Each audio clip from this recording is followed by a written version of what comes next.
Before we start our countdown, let me address by far our most frequently asked question, and that is this. How do I enter a slash chord with a bass note that is not found in the chord? So that's what we're going to do first. We're going to talk about, for example, if I have a D minor 7, how do I put it over G, or how do I put it over any other note that's not D, F, A, or C? So let's do that. Select any chord containing the bass note that you want. Highlight that chord to edit it. Select and hold to bring up the option menu. Click on the pedal tone option, and now enter the chord that you want. Tip 1. There are two menus, the map menu and the multi-staff menu. You do different tasks on each one. You only get access to each menu when the respective panel is showing. Tip 2. To close a menu or any pop-up view, just tap outside the view. Tip 3.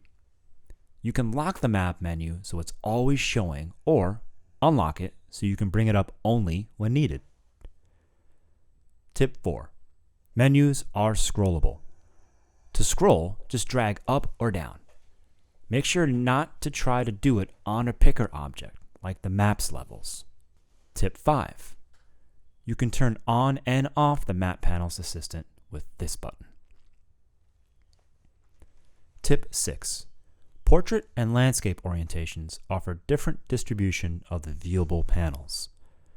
Try switching to see what's best for the task you're trying to perform. Tip 7. The left panel is larger than the right panel. You can choose which panel to load on the left with the top picker and on the right with the bottom picker. Tip number 8.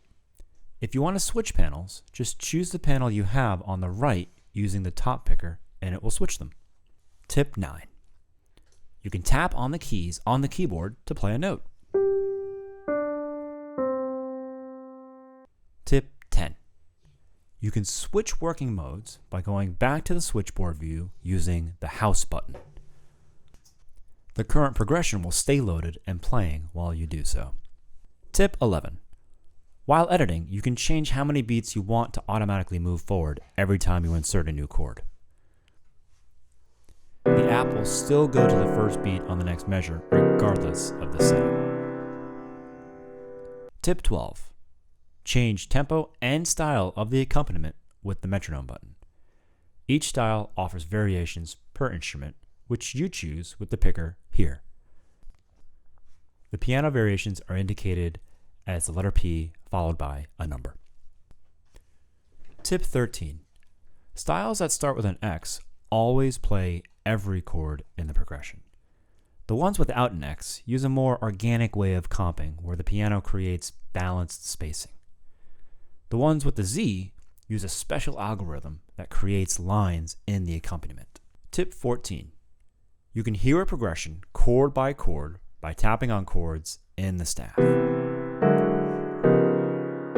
Using the Voicings play button, the app will play it chord by chord in tempo.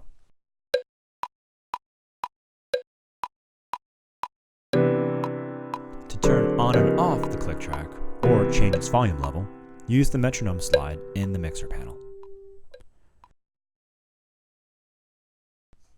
Use this button to transpose the entire song or change the accompaniment transposition to match your instrument's key. For example, if you play a B-flat instrument, just tap on the B-flat key. The app will transpose the score to your key and also sound a major second below what's written. Tip 16. Use this button here to customize chord voicings and voice leading options, such as how many voices are in each chord and whether or not to avoid parallel octaves and fifths, which is essential in traditional harmony. Tip 17. Use this button here to repeat the play along as many times as needed. Tip 18. The staff button allows you to customize the presentation of the music. Use the picker wheel to choose between various preset formats, such as full analysis, standard lead sheet format, large or small fonts, traditional harmony worksheet format, and much more. Tip 19.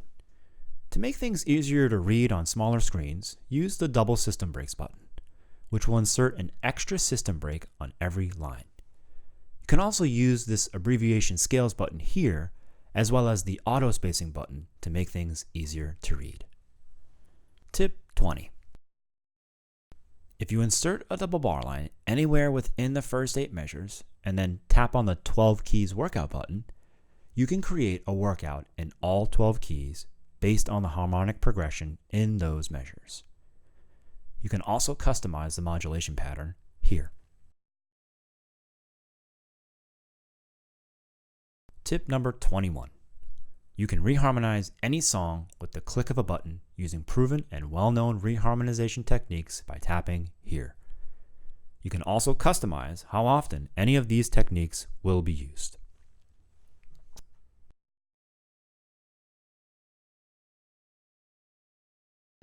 And tip number 22.